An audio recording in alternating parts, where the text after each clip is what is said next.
Alldus podcast is brought to you by Alldus International, supplying your expert AI and digital transformation staffing needs across the US and Europe. Today, you are listening to our AI in Action series, where leading minds in AI from across the world share their story, success, and advice. AI in Action cuts through the hype and explores the true impact of artificial intelligence in our world today.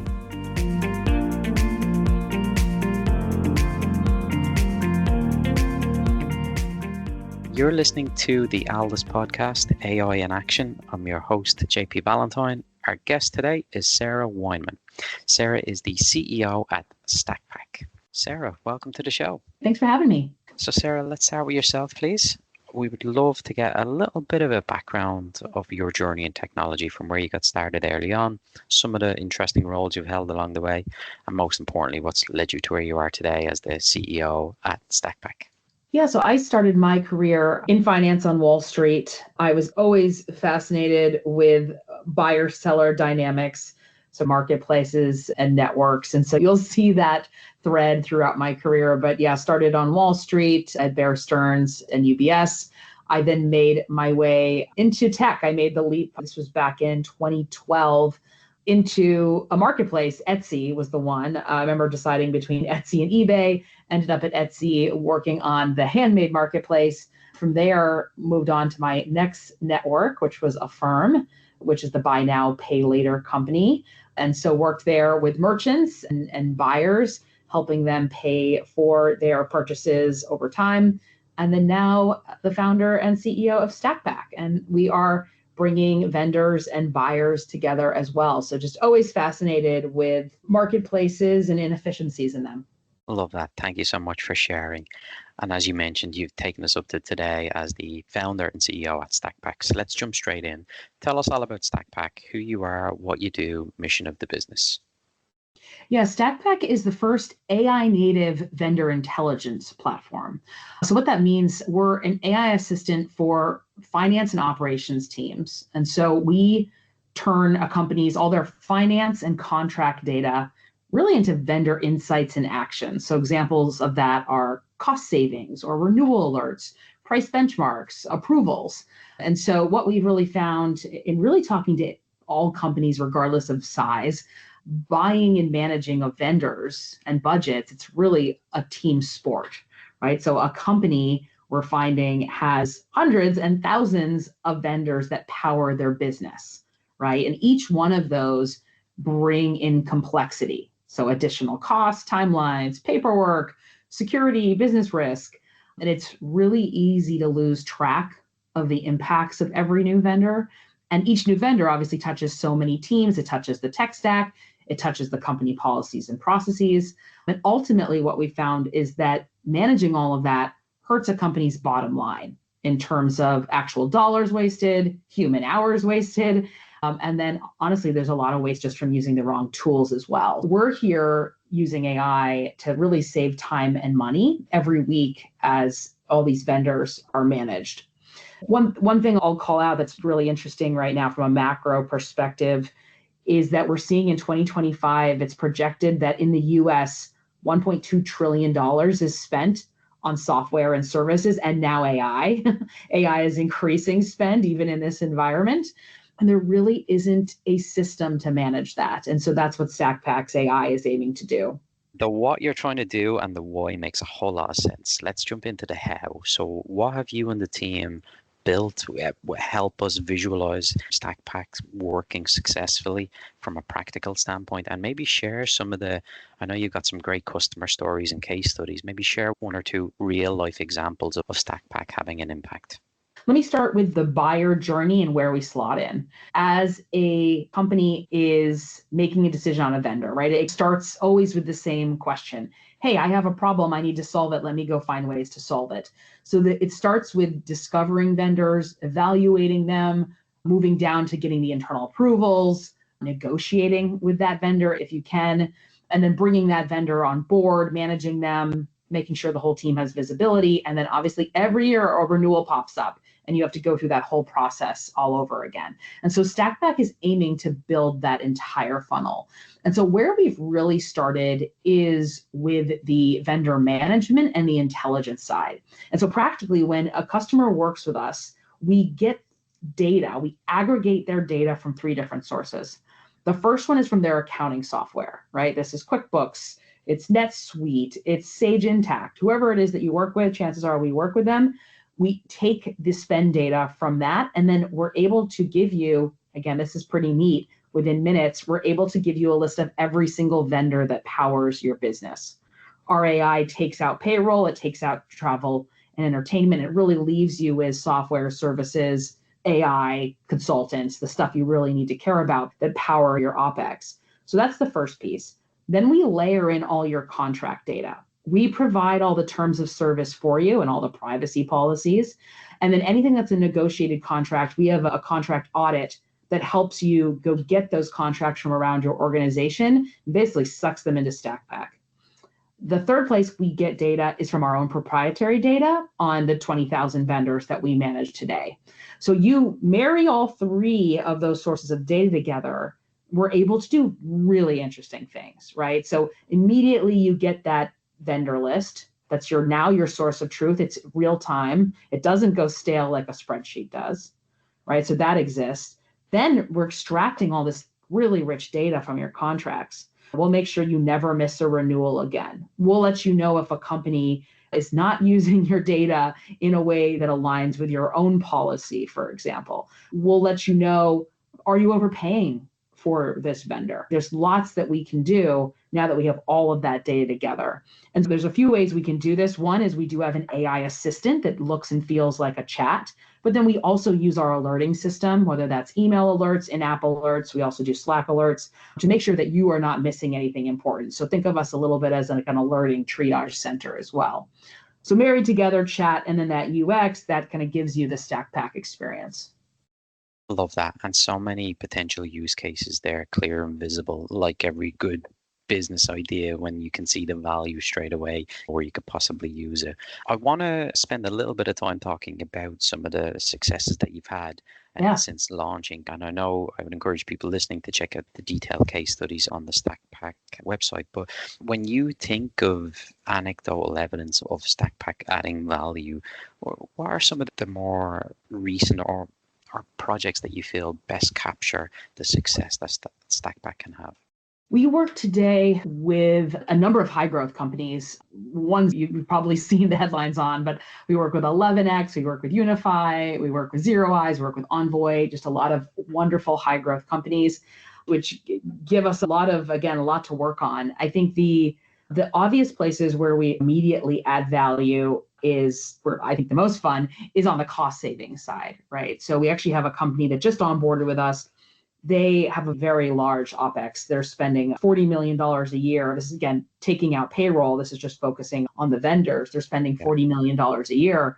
And in the first week, we were able to identify over $1 million in cost savings, looking at these vendors and seeing where they're overpaying, seeing where there's duplicates, seeing where there's maybe overlap. Hey, you have 3 different chat recording tools. That's our new favorite one. And so immediately able to deliver over $1 million in value there. And so it's an incredibly high ROI given our price point. So that's one just incredibly obvious place where we'll deliver value in month 1. It's cost savings.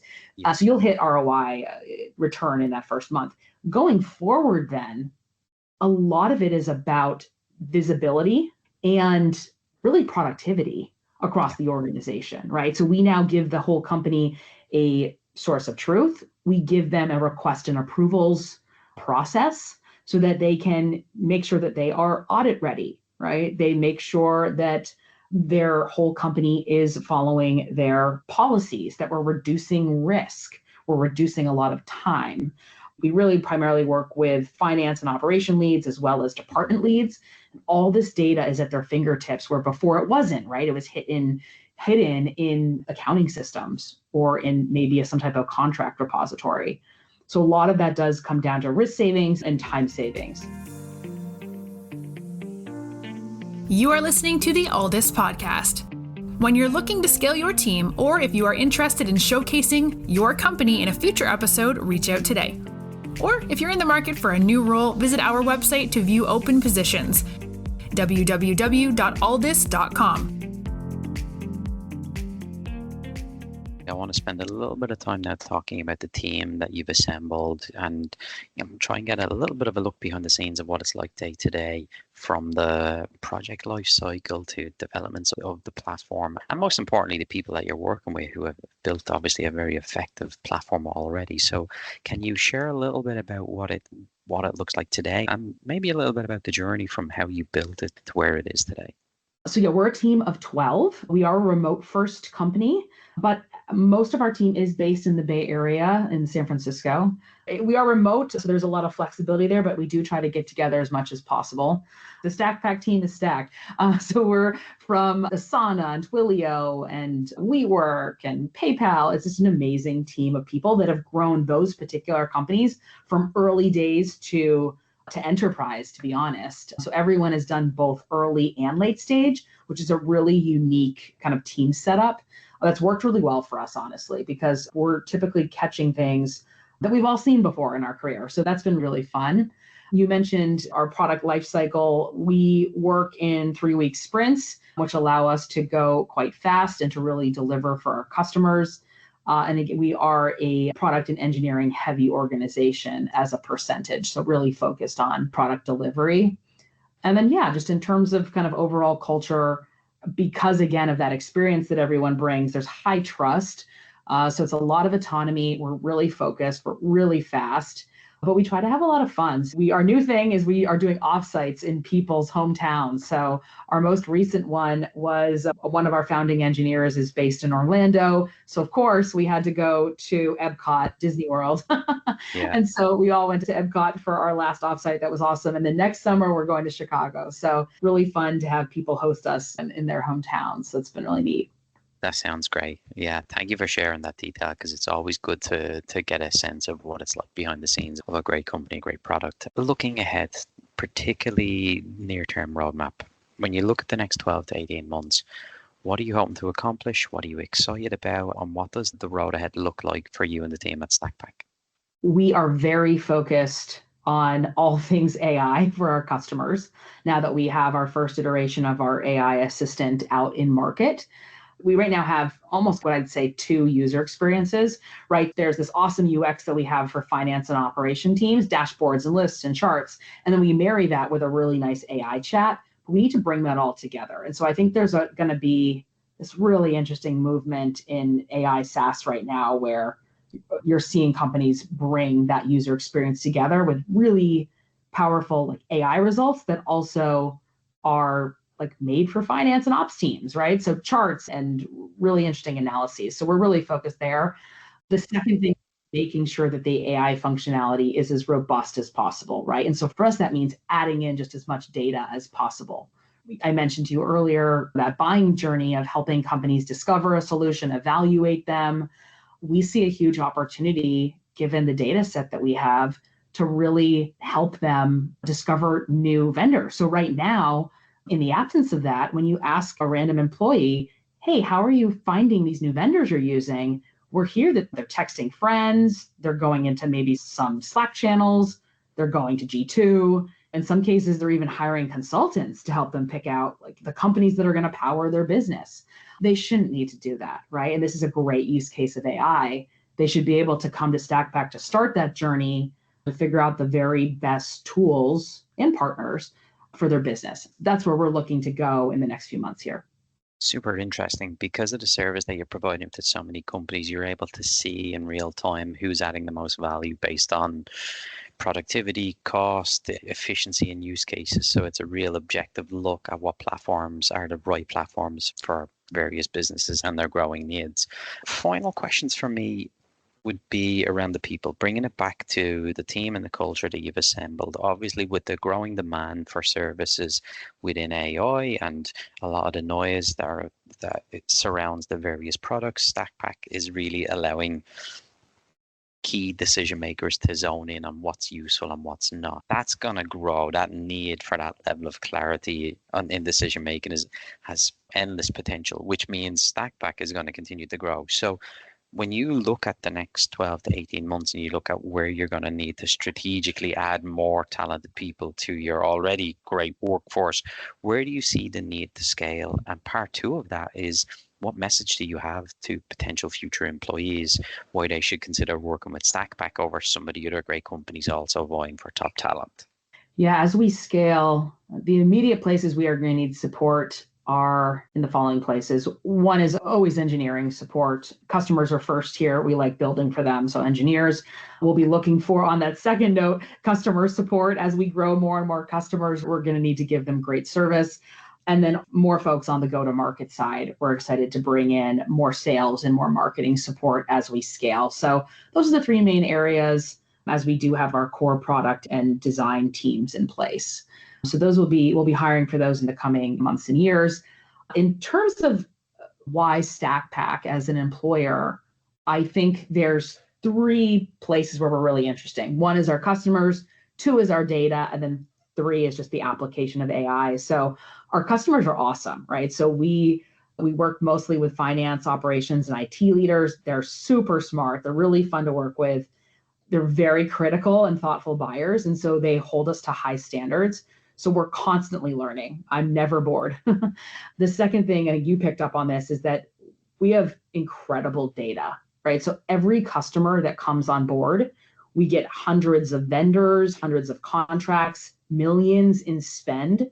So it's an amazing flywheel. So if you're data oriented, you're going to have a really good time working here. And then the second piece is just AI. I think our AI is getting better every single week.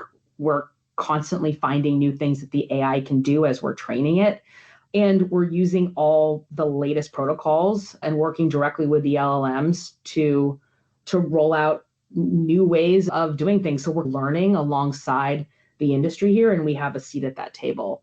So those three things together make this a pretty interesting place to hang your hat for a little bit.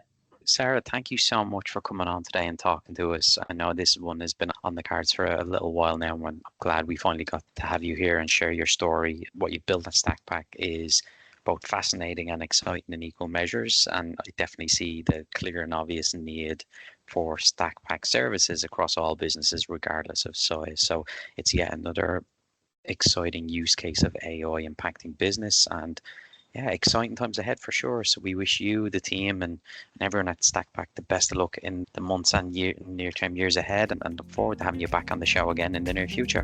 Great. Thanks for having me.